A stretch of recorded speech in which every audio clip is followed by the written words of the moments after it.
Hi, I'm Mike from 1A Auto. We've been selling auto parts for over 30 years.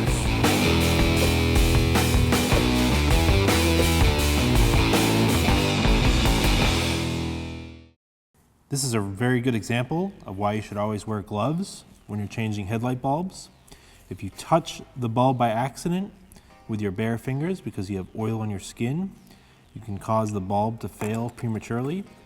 And we can see in this one it started to bubble and burn. It hadn't blown out yet, the filament still looks good, but eventually this would overheat and pop. Basically the oils get on the surface of the bulb is very hot, the oils start to boil and bubble, just like if you were burning, say like olive oil in a cooking pan, and then eventually it will ruin the glass of the headlight bulb. And this is a nice conditioned bulb right here.